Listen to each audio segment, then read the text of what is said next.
ശരി നിതിൻ, മറ്റൊരു വാർത്തയുടെ വിശദാംശങ്ങൾ കൂടെ ആവശ്യമുണ്ട്.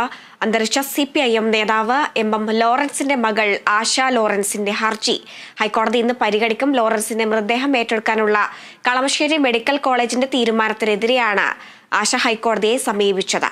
ഈ വാർത്തയുടെ വിശദാംശങ്ങൾ കൂടി. മുതിർന്ന CPIM നേതാവ് MM ലോറൻസ് അന്തരിച്ചപ്പോൾ അദ്ദേഹത്തിന്റെ മൃതദേഹം മെഡിക്കൽ പഠനത്തിന് വിട്ടു നൽകണമെന്ന് അദ്ദേഹത്തിന്റെ 2 മക്കൾ ആവശ്യമുന്നയിച്ചിരുന്നു. MM ലോറൻസിന്റെ അന്ത്യാഭിലാഷ പ്രകാരമാണ് ഇത്തരത്തിൽ മൃതദേഹം വിട്ടുകൊടുക്കാൻ തയ്യാറായതെന്നായിരുന്നു മക്കളുടെ വാദം. എന്നാൽ മറ്റൊരു മകളായ ആശ ലോറൻസ് ഇതിനെ എതിർക്കുകയും ലോറൻസിന്റെ മൃതദേഹം പൊതുദർശനത്തിന് വെച്ച ടൗൺ ഹാളിൽ അടക്കം വലിയ തരത്തിലുള്ള നാടകീയ രംഗങ്ങൾ ഉണ്ടാവുകയും ചെയ്തു.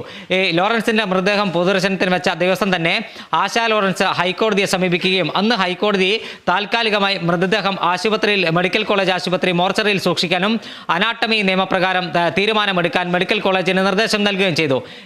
അനാട്ടമി നിയമപ്രകാരം മെഡിക്കൽ കോളേജ് അതോറിറ്റി ആശാ ലോറൻസിന്റെ മക്കളുടെ 3 പേരെയും വിളിച്ചു വരുത്തി ഹിയറിംഗ് നടത്തി. തുടർന്നാണ് മൃതദേഹം മെഡിക്കൽ കോളേജിന് വിട്ടു നൽകാൻ കോളേജ് അധികൃതർ ഉത്തരവിട്ടത്. എന്നാൽ ഈ ഉത്തരവ് ബാലിശമാണെന്നും ഉത്തരവ് അംഗീകരിക്കാൻ കഴിയില്ലെന്നും MM ലോറൻസ് അത്തരത്തിൽ ഒരാഗ്രഹം പ്രകടിപ്പിച്ചിട്ടില്ലെന്നും പാർട്ടിയും ആശാ ലോറൻസിന്റെ സഹോദരനും MM ലോറൻസിന്റെ മകനുമായ സജീവനും ചേർന്നാണ് ഇത്തരത്തിൽ ഒരു തീരുമാനം എടുത്തതെന്നും MM ലോറൻസ് അത്തരത്തിൽ ഒരു അന്ത്യാഭിലാഷം പ്രകടിപ്പിച്ചിട്ടില്ലെന്നുമാണ് ആശാ ലോറൻസിന്റെ വാദം. ഈ വാദം ഉന്നയിച്ചുകൊണ്ടാണ് ആശാ ലോറൻസ് ഹൈക്കോടതിയെ സമീപിക്കുന്നത്.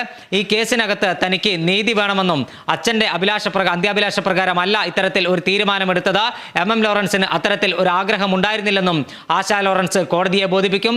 ഈ കേസ് എപ്പോൾ പരിഗണിക്കുമെന്ന കാര്യത്തിൽ ഇതുവരെ വ്യക്തത വന്നിട്ടില്ല. ഹൈക്കോടതി 10 മണിക്ക് ആരംഭിച്ചതിന് ശേഷം മാത്രമേ കേസ് ലിസ്റ്റ് ചെയ്യൂ. ഹരിത.